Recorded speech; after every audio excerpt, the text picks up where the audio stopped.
नमस्कार. शिक्षक भरती 2025-26 संदर्भात जे काही महत्त्वाचे ॲनालिसिस व्हिडिओ आहे तर ते आपल्या ह्या यूट्यूब चॅनलच्या माध्यमातून तुमच्यापर्यंत वेळोवेळी आपण माहिती पोचवत असतो. तर सध्या प्रत्येक उमेदवाराला एकच प्रश्न आहे की जो काही त्यांना मिळालेला स्कोर आहे, म्हणजे जो काही टेट 3 परीक्षेमध्ये मिळालेले जे मार्क आहे त्या मार्कावर त्यांची जी काही निवड आहे तर ती निवड सध्या 2025-26च्या जी काही पदभरतीमध्ये होणार आहे किंवा नाही, हा एक प्रश्न सध्या सर्वांच्या मनामध्ये आहे. आता ह्याच्यामध्ये आपल्याला माहिती आहे की आपल्या स्वतःच्या प्रवर्गामध्ये जे काही कॉम्पिटिटर आहे तर ते नेमके किती असणार आहे, कारण ह्याच्यामध्ये मार्क घेणारे जे काही उमेदवार आहे तर त्या उमेदवारांची संख्या बघा या ठिकाणी सर्वात जास्त आपल्याला पाहायला मिळते आहे. S2 2022च्या पदभरतीनुसार सध्या जी काही पदभरती आहे त्याच्यामध्ये जवळपास जे काही मार्क आपण ह्या ठिकाणी सर्वसाधारण जो स्कोर, मध्यम प्रकारचा स्कोर आणि हायेस्ट असलेला जो काही स्कोर जर पकडला तर प्रत्येक ह्या ठिकाणी प्रवर्गामध्ये नेमके किती उमेदवार सध्या बघा आपल्याला पाहायला मिळत आहे. तर ह्या व्हिडिओच्या माध्यमातून आपण जे काही महत्त्वाचं जे काही सध्या इथं सांगितलेलं आहे की जो काही सेफ स्कोर असेल किंवा कटऑफबद्दल जी काही माहिती असेल ती देखील आपण बघणार आहोत. आणि सर्वात महत्त्वाचं या ठिकाणी 120+ असणारे जे काही उमेदवार आहे, म्हणजे जे मार्क घेणारे उमेदवार आहे तर ते प्रत्येक प्रवर्गाचे नेमके किती उमेदवार आहे, जेणेकरून तुम्हाला तुमच्या प्रवर्गामधले जे काही हायेस्ट असलेले उमेदवार त्या ठिकाणी जी काही संख्या असेल तर ती सध्या कळणार आहे. ह्याच्यामध्ये महत्त्वाचं म्हणजे जे काही 120 ते 140, त्यानंतर 140 ते 160, 160 ते 180 अशा पद्धतीने आपण जे काही त्यांचं वायफर्केशन सध्या बघा अशा पद्धतीने ह्या ठिकाणी लिस्टच्या माध्यमातून केलेलं आहे. तर संपूर्ण माहिती तुम्हाला चार्टच्या माध्यमातून व्यवस्थित बघा या ठिकाणी ॲनालिसिस करणार आहोत. त्याच्यामध्ये सर्वात महत्त्वाचा जो काही तुमचा एक प्रश्न असतो की जे काही DED केलेले उमेदवार आहे आणि BEd केलेले म्हणजे उमेदवार आहे, म्हणजे या ठिकाणी दोन प्रकारचे ज्या काही व्यावसायिक पात्रता आपल्याला पाहायला मिळतात त्याच्यामध्ये DED असलेले उमेदवार आणि BEd असलेले उमेदवार. मग ह्या उमेदवारांमधून नेमकं सर्वात जास्त जी काही संधी असणार आहे निवडीची ती नेमकी कोणत्या उमेदवारांना मिळणार आहे ते देखील आपण बघणार आहोत. आणि ह्याच्यामध्ये कोणत्या प्रवर्गाच्या सर्वात कमी जो काही हायेस्ट असलेले उमेदवार आहे ते देखील आपण ह्या व्हिडिओच्या माध्यमातून संपूर्ण माहिती ॲनालिसिस करून ह्या ठिकाणी बघणार आहोत. तर शेवटपर्यंत व्हिडिओ नक्की बघा, जेणेकरून तुम्हाला तुमच्या प्रवर्गामध्ये जे काही मार्क घेणारे उमेदवार आहे त्याच्यानुसार तुमचे मार्क आणि जो काही अंदाज असेल तर तो तुम्हाला ह्या ठिकाणी करता येणार आहे. त्यातपूर्वी ह्या ठिकाणी व्हिडिओ चालू करण्यापूर्वी, माहिती देण्यापूर्वी तुम्ही जर आपल्या चॅनलवर नवीन आलेला असाल तर चॅनलला आवर्जून सबस्क्राईब करून घ्या. बाजूला बेल आयकॉन आहे त्याला देखील प्रेस करा. तसंच आपलं टेलिग्राम चॅनल आहे ते देखील तुम्ही जॉईन करू शकता. तर चला तर मग सुरुवात करूया. तर आपल्याला माहिती आहे की जी काही टेट 3 परीक्षा जी आहे ती दिलेले जे उमेदवार आहे तर ते 2 लाखपेक्षा सध्या जास्त उमेदवार आपल्याला पाहायला मिळतात. म्हणजे जवळपास 2,08,120 एवढे उमेदवारांनी टेट 3 परीक्षा दिलेली आहे. आता ह्याच्यामध्ये जे काही 0 ते 20 मार्क, 21 ते 40 मार्क, त्यानंतर 41 ते 60 मार्क असे एकदम कमी मार्क घेणारे उमेदवारांची संख्या देखील आपल्याला इथं पाहायला मिळते. म्हणजे हे जे उमेदवार आहे 0 ते 20 मार्क असेल ह्यांच्याकडे जर समांतर आरक्षण वगैरे इत्यादी इतर आरक्षण नसेल तर हे उमेदवार भरती प्रक्रियेमधून बघा त्या ठिकाणी ऑलरेडी बाद होणार, कारण त्यांना कमी स्कोर आहे, बरोबर.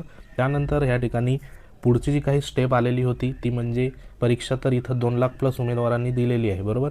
परंतु जे काही पवित्र पोर्टल रजिस्ट्रेशन करत असताना, सेल्फ सर्टिफाय करत असताना हे जे काही 2 लाख+ उमेदवारांनी रजिस्ट्रेशन सध्या बघा त्या ठिकाणी केलेलं नसेल, कारण ह्याच्यामध्ये जे काही उमेदवार आहे तर त्या उमेदवारांमध्ये जवळपास या ठिकाणी 1,70,000, 1,80,000 किंवा 1.5 लाखाच्या वरती जे काही उमेदवार आहे तर त्यांनीच फक्त रजिस्ट्रेशन सध्या बघा वृत्तपत्राच्या बातमीमधून आपल्याला कळत आहे. म्हणजे पूर्णच्या पूर्ण 100% उमेदवारांनी रजिस्ट्रेशन त्या ठिकाणी केलेलं नाही. म्हणजे ह्याच्यामध्ये 30 ते 40,000 उमेदवार जे आहे तर ते असेही कॉम्पिटिशनमधून सध्या बघा ह्या ठिकाणी आपले त्या ठिकाणी कटलेले आहे, बरोबर. म्हणजे ज्यांनी पवित्र पोर्टलच्या सेल्फ सर्टिफायचा जो काही फॉर्म आहे तो त्या ठिकाणी ज्यांनी सेल्फ सर्टिफाय केलेलं असेल तर तेच उमेदवार सध्या शिक्षक भरतीमध्ये पुढील प्रक्रियेसाठी पात्र असणार आहे, हे लक्षात घ्या. आता ज्या उमेदवारांनी सेल्फ सर्टिफाय केलेलं नसेल तर ते उमेदवार इथूनच सध्या भरती प्रक्रियेमधून सध्या बाद होणार, हे देखील लक्षात घ्या. म्हणजे तुमची इथं 20 ते 30% जी काही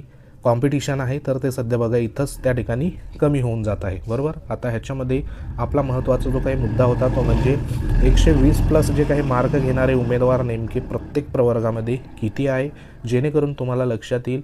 कारण आपण जो काही मध्यम प्रकारचा, त्यानंतर थोडंसं हायेस्ट, बरोबर, आणि एकदम कमी अशा पद्धतीने ॲनालिसिस जे आहे तर ते सध्या करणार आहोत. तर ह्याच्यामध्ये तुम्हाला 120 गुण मिळवलेले जे काही उमेदवार आहे तर प्रवर्गनिहाय आपण ह्या ठिकाणी एक टक्केवारी सध्या बघा काढलेली आहे. 120 प्लस असलेले गुण जे काही मिळणारे किंवा ज्यांचा स्कोर 120पेक्षा जास्त आहे, तर असे ह्या ठिकाणी तुम्हाला प्रत्येक प्रवर्गाची टक्केवारी दिसते. आता ही जी टक्केवारी आहे तर ही 100% मधून सध्या बघा आपण इथं ॲनालिसिस केलेली आहे.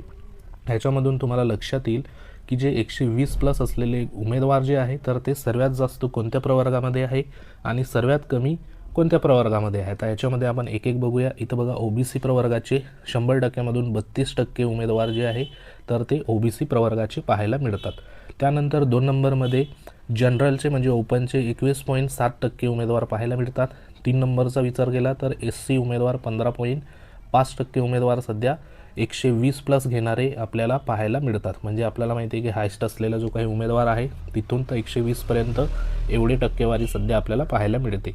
त्यानंतर ह्या ठिकाणी पुढचं जर आपण विचार केला तर ह्याच्यामध्ये OBCमध्ये जे काही पुरुष ह्या ठिकाणी उमेदवार आहे तर त्यांची टक्केवारी इथं 11.9% आपल्याला पाहायला मिळते.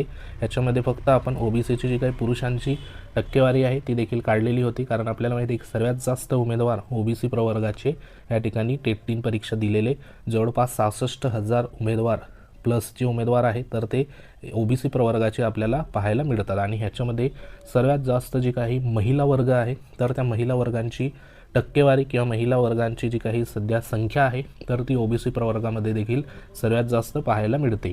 त्यानंतर पुढे जर आपण इथं विचार केला तर VJA, त्यानंतर जे काही NTB असेल, NTC असेल, बरोबर, तर त्यांची टक्केवारी या ठिकाणी पॉईंट द्यायचं बघा विसरलेलं आहे. म्हणजे हे 39% नाही तर हे 3.9% सध्या बघा आहे, हे एक लक्षात घ्या.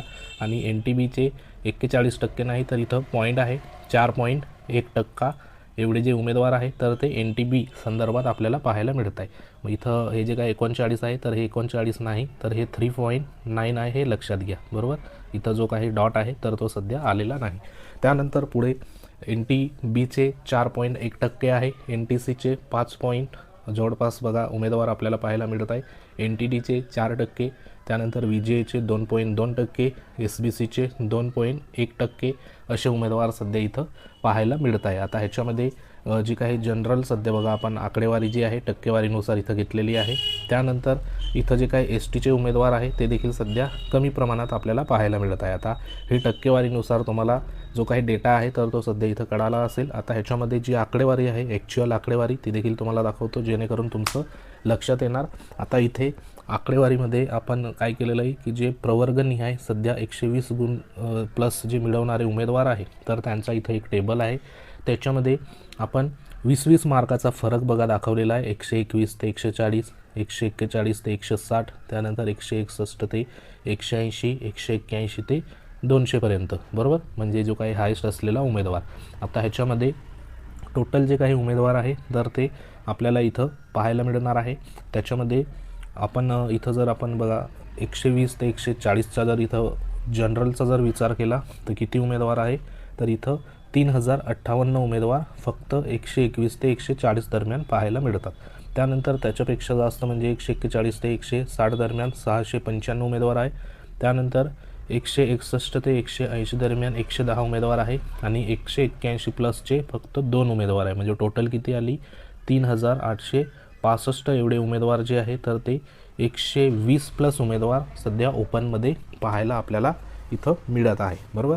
आता प्रत्येकाचं इथं आपण वायफर्केशन न करता डायरेक्ट जी काही सध्या एकूण जी सध्या बघा संख्या आहे ती बघणार आहोत, कारण प्रत्येकाचं आपण आकडेवारी बघणार तर व्हिडिओ मोठा ह्या ठिकाणी होऊ शकतो. तर ह्याच्यामध्ये तुम्ही बघू शकतात का तुमच्या रेंजमध्ये तुम्ही जर 120 ते 140मध्ये आहात किंवा 140 ते 160मध्ये आहात किंवा 161 ते 180मध्ये आहात तर तुमच्या रँकमध्ये नेमके किती उमेदवार सध्या बघा या ठिकाणी कॉम्पिटिशनमध्ये आहे त्याची आकडेवारी तुम्ही इथं बघू शकतात. आता SCचं जर बघितलं तर ह्या ठिकाणी 120 ते 140मध्ये 2243 आहे. त्याच्या पुढे 354, 61 ते 80मध्ये 44 आणि 181च्या रेंजमध्ये एकच उमेदवार आहे. म्हणजे जवळपास 2642 उमेदवार SCचे पाहायला मिळत आहे. STचे किती आहे तर 121 ते 140मध्ये 518 आहे, 141 ते 160 दरम्यान 65 उमेदवार आहे, 61 ते 180 दरम्यान फक्त 6 उमेदवार आहे, बरोबर. आणि 81च्या 181मध्ये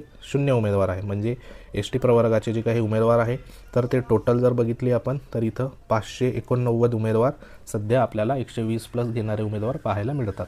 OBCचे सांगितल्याप्रमाणे सर्वात जास्त इथं पाहायला मिळत आहे. त्याच्यामध्ये एकूण टोटल उमेदवार जे आहे तर ते 8591 उमेदवार सध्या बघा 120 प्लस घेणारे उमेदवार इथं पाहायला मिळत आहे OBCमध्ये. त्याच्यामध्ये सर्वात जास्त जे काही 120 ते 140 दरम्यान असलेला स्कोर म्हणजे जवळपास 7048 उमेदवार ह्या ठिकाणी फक्त 120 ते 140मध्ये पाहायला आपल्याला मिळत आहे, बरोबर. त्यानंतर VJA संदर्भात जर बघितलं आपण तर 489 उमेदवार आहे, NTB संदर्भात 499 उमेदवार आहे, NTC संदर्भात 1100 ह्या ठिकाणी 72 उमेदवार आहे, NTD संदर्भात 700 ह्या जवळपास 47 उमेदवार आहे, SBC संदर्भात 404 उमेदवार आहे, EWS संदर्भात 910 उमेदवार आहे आणि SCBC संदर्भात जवळपास या ठिकाणी 3347 एवढे उमेदवार सध्या इथं पाहायला आपल्याला मिळत आहे, बरोबर. म्हणजे ही जी आकडेवारी आहे तर ह्या आकडेवारीमधून आपल्याला असं लक्षात येते की सर्वात कमी जे काही उमेदवार आहे हायेस्ट असलेले म्हणजे 120 पासून असलेले जे काही उमेदवार तर ते उमेदवार आपल्याला इथं आकडेवारीनुसार हा जो काही VJAचा जो सध्या तक्ता आहे ह्याचा आपल्याला पाहायला मिळत आहे. म्हणजे जवळपास 489, 2 नंबरवरती 499 ह्या ठिकाणी NTBचे पाहायला मिळत आहे. त्यानंतर पुढे 3 नंबरवरती हायेस्ट असलेले जे काही उमेदवार आहे तर ते ह्या ठिकाणी एक SCBC संदर्भात देखील कमी उमेदवार आहे 404. म्हणजे हा 1 नंबरवरती, हा 2 नंबरवरती, हा 3 नंबरवरती. त्यानंतर पुढे जर विचार केला आपण तर STUचे उमेदवार 589 4 नंबरवरती रँकिंगला इथं पाहायला मिळत आहे. त्यानंतर जवळपास कमी असलेले उमेदवार म्हणजे हे जे काही 747 असेल, 910 असेल, हे 3 डिजिटमधले उमेदवार सध्या आपल्याला 120 प्लस असलेले उमेदवार सर्वात कमी पाहायला मिळत आहे. आणि सर्वात जास्त जर आपण इथं बघितले सर्वात जास्तमध्ये जवळपास या ठिकाणी जो काही हा जो प्रवर्ग आहे OBC प्रवर्ग, बरोबर. तर OBCमध्ये 8591 एवढे जास्त उमेदवार पाहायला मिळत आहे. त्यानंतर 3865 ओपनचे उमेदवार इथं पाहायला मिळत आहे. आता तुम्ही नेमकं कोणत्या रेंजमध्ये सध्या बघा तुमचा स्कोर आहे तर त्या संदर्भात तुम्ही कमेंट बॉक्समध्ये कमेंट देखील करू शकतात. तुमचा जो काही स्कोर असेल तो स्कोर कमेंट करा आणि तुमच्या जो काही स्कोरच्या पुढे नेमके किती उमेदवार आहे. आता उदाहरणार्थ समजा तुम्ही ह्या ठिकाणी SC प्रवर्गाचे उमेदवार आहात, बरोबर. आणि तुमचा स्कोर आहे ह्या ठिकाणी 141 ते 160 दरम्यान, बरोबर. आणि तुमचा या ठिकाणी मग 354 उमेदवार जे आहे तर ते तुमच्या त्या ठिकाणी कॉम्पिटिशनमध्ये तुमच्या प्रवर्गामध्ये असणार आहे. आता हे संपूर्ण 354 उमेदवार तुमचे कॉम्पिटिशनमध्ये नसणार आहे कारण ह्याच्यामध्ये प्रत्येकाची पात्रता जी असणार आहे तर ती वेगवेगळी असणार आहे, बरोबर. म्हणजे कोणी DEDवाला असेल, कोणी BEdवाला असेल, कोणी TET पास असेल, कोणी CTET पास असेल, कोणी दोघी ज्या काही पात्रता परीक्षा आहे त्या सध्या बघा पात्र नसेल. म्हणजे ह्या ठिकाणी वेगवेगळी पात्रता असल्यामुळे तुमच्या कॉम्पिटिशनमध्ये फक्त तुमच्यासारखी पात्रता असलेले उमेदवारच तुमच्या कॉम्पिटिशनमध्ये तुमच्या वर्गासाठी असणार आहे. म्हणजे इथं कॉम्पिटिशनमध्ये तुमचं ऑलरेडी 50-60% कॉम्पिटिशन उमेदवार इथं सध्या बघा समाप्त होऊन जातं, बरोबर. म्हणजे अगदी कमी उमेदवार देखील इथं तुम्हाला कॉम्पिटिशनमध्ये असू शकतात. म्हणून तुमचं जास्त ह्या ठिकाणी तुमच्यापैकी जे काही स्कोर असेल तुमच्या ह्या ठिकाणी जो काही स्कोर असेल त्याच्या स्कोअरमध्ये जास्त जरी उमेदवार असेल तरी देखील जी संधी असेल तरी देखील ती तुम्हाला इथं मिळू शकते. आता हे एकंदरीत जे काही आपण आकडेवारी इथं बघितली आहे प्रत्येक प्रवर्गाची, ह्या आकडेवारीमध्ये टोटल 120 प्लस असलेले जे काही हे उमेदवार जे आहे तर हे उमेदवार नेमके किती आहे तर त्याची बघा इथं एकूण जी संख्या आहे ती म्हणजे 23,252 एवढे उमेदवार जे आहे तर ते 120 प्लस गुण घेणारे उमेदवार पाहायला मिळत आहे. त्यानंतर ह्याच्यामध्ये OBC प्रवर्गाचे सर्वाधिक म्हणजे जवळपास 36% जास्त उमेदवार पाहायला मिळणार, बरोबर. त्याच्यामध्ये जी काही जनरल असेल, SBC असेल त्याच्यामध्ये जवळपास 31% उमेदवार आणि कमी वाटा म्हणजे SBC, VJA, NTB, त्यानंतर इतर जे काही ST प्रवर्ग असेल किंवा इतर संपूर्ण प्रवर्गाचं आपल्याला इथं पाहायला मिळत आहे. आता ह्याच्यामध्ये OBC प्रवर्गासंदर्भात सर्वात जास्त वाटा या ठिकाणी आपल्याला पाहायला मिळत आहे. आता स्पर्धा जी असेल तर ती सर्वाधिक आपल्याला OBC प्रवर्गामध्ये ओपन संदर्भात, त्यानंतर SBCमध्ये ह्या जो काही 120 प्लस असलेल्या गुणांमध्ये पाहायला इथं बघा मिळणार आहे. त्यानंतर मध्यम म्हणजे या ठिकाणी SC NTC आणि कमी म्हणजे ST SBC विजे आणि इतर जे काही प्रवर्ग आहे उरलेले त्याच्यामध्ये आपल्याला कदाचित पाहायला मिळू शकते. आता ह्याच्यामध्ये स्पर्धा जरी कमी असली, तुमच्या पुढे असलेले जे काही उमेदवार आहे ते सर्वात जास्त जरी असले तरी देखील ह्या ठिकाणी तुमचं सिलेक्शन होऊ शकतं. कारण ह्याच्यामध्ये संधी नेमकी कोणाला मिळणार हा एक प्रश्न सर्वांच्या मनामध्ये असतो. त्याच्यामध्ये D.Ed झालेले उमेदवार की B.Ed झालेले उमेदवार, बरोबर.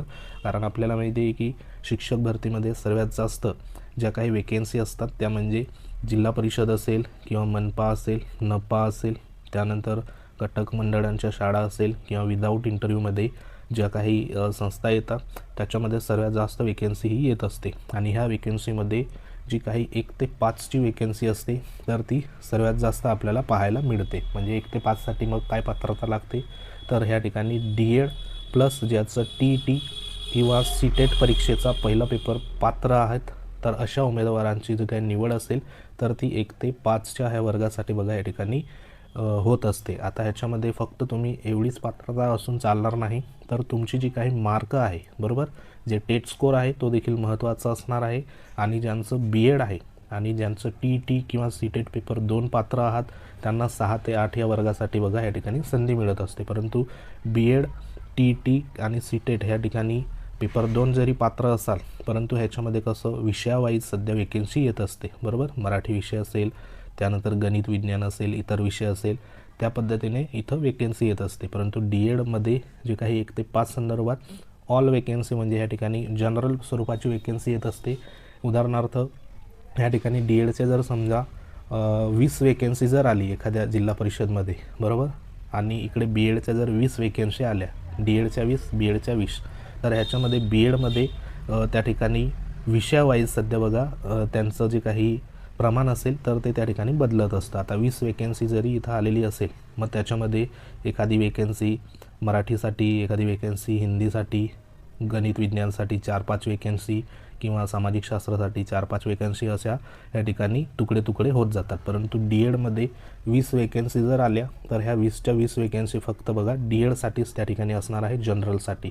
फक्त ह्याच्यामध्ये जे काही आरक्षण असेल तर तो आरक्षणानुसार सध्या वेकेन्सी येत असते ते, आणि त्याच पद्धतीने आरक्षणानुसार इकडं देखील वेकेन्सी येत असते. म्हणजे सर्वात जास्त जी संधी असणार आहे तर ती D.Ed झालेले प्लस TET CTETसाठी पात्र असलेले जे काही उमेदवार आहे, पहिला पेपर म्हणजे साधारण 1 ते 5साठी जो काही पात्र असलेला उमेदवार आहे त्यांना सर्वात जास्त संधी इथं मिळत असते. आता ह्याच्यामध्ये तुमच्या प्रवर्गाच्या वेकेन्सी देखील येणं इथं गरजेचं आहे जेणेकरून तुमचं सिलेक्शन या ठिकाणी होऊ शकतं. आता ह्याच्यामध्ये सर्वात मोठा रोल जो असणार आहे तो म्हणजे जे काही प्रेफरन्स सध्या जनरेट होणार ते नेमकं प्राधान्यक्रम तुम्ही त्या ठिकाणी व्यवस्थित द्यायचे, त्याच्यानुसारच तुमचं पुढचं सिलेक्शन जे असेल तर ते अवलंबून असणार आहे. तर सध्या हे एक महत्त्वाचा व्हिडिओ होता. व्हिडिओ जर आवडला असेल व्हिडिओ लाईक करा, शेअर करा. तुम्ही जर आपल्या चॅनलवर नवीन असाल तर चॅनलला आवर्जून सबस्क्राईब करून घ्या. ह्याच्यामध्ये तुमची मार्कमध्ये बघा या ठिकाणी कमी जरी मार्क असेल तरी देखील तुमची निवड होऊ शकते. तर पॉझिटिव्ह राहा, होप्स ठेवा. ह्या संदर्भात काही तुमच्या कमेंट असतील तर कमेंट बॉक्समध्ये नक्की कमेंट करा.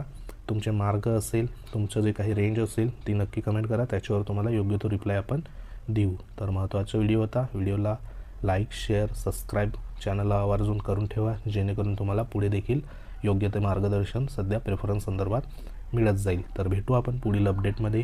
तोपर्यंत जय हिंद, वंदे मातरम.